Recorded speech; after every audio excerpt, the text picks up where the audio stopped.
Hello friends, welcome to my channel. आज मैं discuss करूंगा centre of mass and centre of gravity.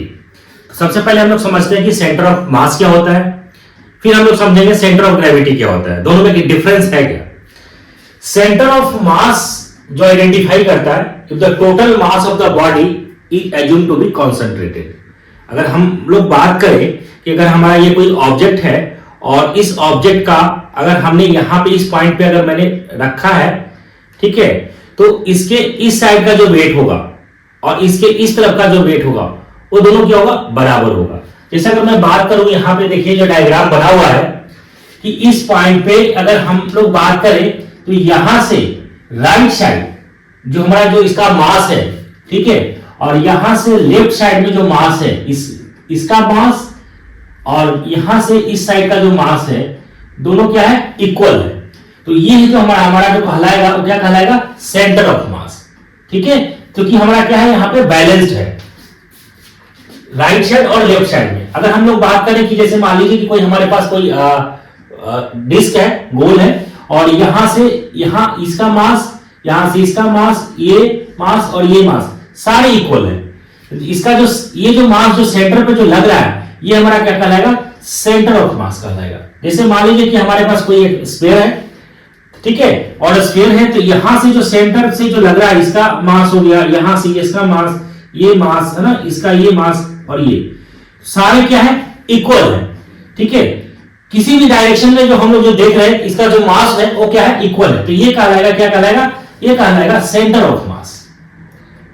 अगर हम लोग बात करें कि अगर हमारे पास कोई ऐसा ऑब्जेक्ट हो, इस तरीके से अगर ऐसा ऑब्जेक्ट हो, नॉन यूनिफॉर्म हो, ऐसा है कोई इस तरीके से अगर ऐसा बना हुआ हो, और इसका अगर मैं बोलूं कि सेंटर जो ऑफ मास है कहां पे है, एक पॉइंट मास यहां पे हमने एज्यूम कर लिया, ठीक है, और ये इस तरह से अगर है तो हमें पॉइंट मास अगर हम यहां पे कंसीडर करते हैं, और इसलिए हमें डायग्राम का हमें जरूरत नहीं है, सिर्फ हम पॉइंट मास से हम लोग क्या करेंगे, कंसीडर कर लेंगे।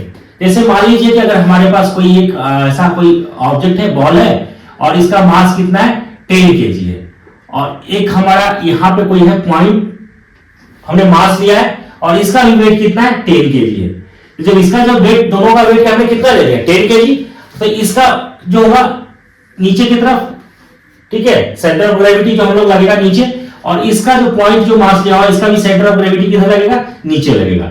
तो इसका जितना टाइम लगेगा, जो हमारा जो बॉल है इसका जितना टाइम लगेगा नीचे आने में, उतना ही टाइम हमारा ये जो पॉइंट मास है इसका भी उतना ही लगेगा, क्योंकि दोनों का मास हमने क्या ले लिया, सेम ले लिया। तो हमें एजम्पशन नहीं करना पड़ेगा यहाँ पे कि हमारा कोई बॉल है, हम लोग सिर्फ पॉइंट मास से हम लोग कंसीडर करके आगे सॉल्व करेंगे। तो इस तरीके से हम लोग लेते हैं। तो अब हम लोग बात करेंगे यहाँ पे कि centre of gravity. Centre of gravity अगर हम लोग अगर बात करें तो जैसे मान लीजिए कि अगर हमारा यही कोई रॉड है इस तरीके से, और यहां पे ये हमारा क्या है, ये हमारा जो है सेंटर ऑफ मास है। ये क्या है, centre of mass. Centre of मास कहने का मतलब ये हो गया कि यहां से राइट साइड और यहां से लेफ्ट साइड दोनों क्या है, दोनों का जो वेट है वो क्या है, इक्वल है। इसका मतलब अगर हम ये लोग बात करते हैं, अगर हमारा ये कोई ऑब्जेक्ट है तो यहां यूनिफॉर्म है, तो यहां से जो रिएक्शन लग रहा है, ठीक है, ये लग रहा है, और जो सेंटर ऑफ जो ग्रेविटी लगेगा वो नीचे की तरफ लगेगा, तो यहां से हमारा क्या है, यूनिफॉर्म है इस तरीके से। ठीक है, ये यूनिफॉर्म है। तो इसका मतलब यह हो गया कि इस डायरेक्शन में यहां से जो हमारा जो राइट साइड है और यहां से लेफ्ट साइड में है, जितना ऊपर से हमारा जो लग रहा है सेंटर ऑफ ग्रेविटी की अगर मैं बात करूं तो ऊपर से जितना इसका वेट है, ठीक है, रिएक्शन भी उतना ही लग रहा है। राइट साइड की अगर मैं बात करूं कि यहां से जितना नीचे वेट लग रहा है उसका रिएक्शन जो हमारा लग रहा है वो उतना ही लग रहा है। ठीक है, यूनिफॉर्म है। अगर इसको हम बात करें कि अगर नॉन यूनिफॉर्म हो, अगर हमारा कोई ऑब्जेक्ट जो है नॉन यूनिफॉर्म हो, नॉन यूनिफॉर्म जब होगा तो हमारा क्या होगा, इसका जो रिएक्शन है, अगर मान लीजिए कि इस वाला जो पोर्शन है यहां का रिएक्शन जो है वो यहां ये लग रहा है, ये, ठीक है, जब यहां से ये लगेगा तो ये हमारा क्या है, सेंटर ऑफ मास तो यही है, लेकिन यहां पे नीचे से रिएक्शन ज्यादा लग रहा है, मतलब है ना, सेंटर ऑफ जो ग्रेविटी वो नीचे ज्यादा लगेगा, और इस साइड हमारा क्या है, यहां पे कम है। ठीक है, और यहां ज्यादा लग रहा है, उस कंडीशन में हमारा जो ये रॉड है वो कैसा हो जाएगा, ये टिल्ट हो जाएगा, ऐसा हो जाएगा, इस पोजीशन में हो जाएगा। तो सेंटर ऑफ मास तो हमारा ये था और ये पोजीशन में कहां पे आ गया, ऐसा पोजीशन में आ गया। अब इस पोजीशन में आ गया तो इसको बैलेंस करने के लिए, क्योंकि अगर बैलेंस करने के लिए हमें कहां पे लगाना पड़ेगा, क्योंकि ये तो टिल्ट हो गया, तो इसको बैलेंस करने के लिए हमें कहां पे, सेंटर ऑफ ग्रेविटी का अगर मैं बात करूं तो सेंटर ऑफ ग्रेविटी कहां पे हो जाएगा, यहां पे हो जाएगा। ठीक है, यहां पे होगा, क्योंकि यहां पे क्या हो रहा है, क्योंकि रिएक्शन जो लग रहा है यहां पे वो नॉन यूनिफॉर्म लग रहा है, तो यहां पे उस कंडीशन में हमारा क्या हो जाएगा, जो रॉड होगा वो बिल्कुल कैसा हो जाएगा, ये टिल्ट कर जाएगा, ऐसे हो जाएगा। ठीक है, जब यूनिफॉर्म था, लग रहा था, तो हमारा क्या था, रिएक्शन और सेंटर ऑफ ग्रेविटी जो लग रहा था बिल्कुल बराबर था।